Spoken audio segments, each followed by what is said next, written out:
આ સરકારને તમે કાઢો અને શંકરસિંહ વાઘેલાની અસરવાળી સરકાર હશે તો એ નાખેલા થાંભલા ઉખાડીને ફેંકી દેશું એની તમને ગેરંટી આપું છું. સુરેન્દ્રનગર જિલ્લાના ધ્રાંગધ્રા તાલુકાના કોણ સહિત આસપાસના વિસ્તારોમાં પાવરગ્રીડ કંપની દ્વારા ટ્રાન્સમિશન લાઇન માટે કામગીરી ચાલી રહી છે. આ કામગીરી સામે ખેડૂતો છેલ્લા ઘણા સમયથી વિરોધ નોંધાવી રહ્યા છે. ખેડૂતોનો આક્ષેપ છે કે તેમની જમીન અને હકોને અસર પહોંચે છે. અગાઉ વિરોધ દરમિયાન પોલીસ દ્વારા ખેડૂતોની અટકાયત કરાતા ખેડૂતોમાં રોષ વધુ વધ્યો છે. ખેડૂતોની લડતને સમર્થન આપવા માટે પૂર્વ મુખ્યમંત્રી શંકરસિંહ વાઘેલા અને કરણી સેનાના પ્રદેશ પ્રમુખ વીરભદ્રસિંહ જાડેજા કોણ ગામે પહોંચ્યા હતા. તેમણે ખેડૂતો સાથે બેઠક કરીને તેમની રજૂઆતો સાંભળી હતી. આ દિવસોથી ગુજરાતના ખેડૂતો આજની બીજેપીની સરકારથી ત્રાહીમાં પોકારી રહ્યા છે.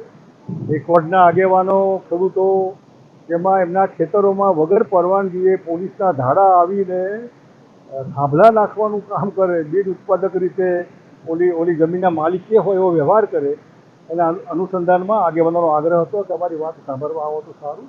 એના અનુસંધાનમાં કોર્ટ આવ્યો છું. હું માનું ત્યાં સુધી ખેડૂતોએ બિંદાસ રીતે આજની સરકારની સામે પડવું જોઈએ, રહેવું જોઈએ, દયા નહીં ખાવી જોઈએ. જો ખેડૂતોની મતની મહેરબાનીથી સરકાર બનતી હોય અને એમની વાત ન માનતી હોય, કોઈ પણ જાતનો સહકાર ન હોય, તો માનું ત્યાં સુધી ખેડૂતો હિંમતથી આની સામે પડવું જોઈએ. કરણી સેનાના પ્રદેશ પ્રમુખ વીરભદ્રસિંહ જાડેજાએ પણ ખેડૂતોને તન મન ધનથી સાથ આપવાની ખાતરી આપી હતી.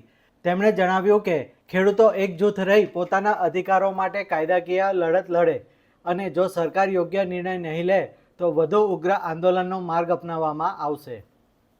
કરણી સેના પહેલાં હું તો એક ખેડૂતનો પુત્ર છું અને સમગ્ર ગુજરાતની કરણી સેના ગુજરાતમાં જ્યાં પણ આંદોલન ચાલે છે ત્યાં કરણી સેના હંમેશા ઊભી રહેશે. જે પણ કદાચ કાલ સવારે જેલ ભરો આંદોલન કરવાનું પડે ખેડૂત માટે તો એ પણ કરવા તૈયાર છીએ. અને સરકારે કહેવા માગી કે અત્યારે ખેડૂતની સિઝન છે તો ખેડૂતની વિશે કંઈ ચિંતા ના થઈ, કંપનીની ચિંતા થઈ ને અત્યારે ચોમાસામાં જ્યારે સિઝન હોય એ ટાઈમે એક બાજુ સરકાર એમ કે ડીઝલ વાપરો નહીં, અહીંયા જાઓ નહીં, એવા નાટક કરે અને અત્યારે આ લાખોનું કરોડોનું કામમાં ડીઝલ બારે અને સરકાર આખી પેટ્રોલો બારીને હજારો પોલીસો મોકલે ત્યારે એમને ખ્યાલ નથી આવતો. બરાબર. અને ખેડૂતોને અન્યાય કરે છે. કોઈ એવી યોજના આવી કે ખેડૂતને અત્યારે લાભ થાય એટલે કરણી સેના હંમેશા ખેડૂત ભેગી છે. અને ક્યાંય પણ અહીંયા તમારા માધ્યમથી કહેવા માંગુ, ગુજરાતના જ્યાં પણ આંદોલન હાલે છે, અહીંયા જેતપર હાલે છે, બીજા ગામોમાં નાના મોટા બધા આંદોલન હાલે છે, કરણી સેના હંમેશા ખેડૂત ભેગી રહેશે.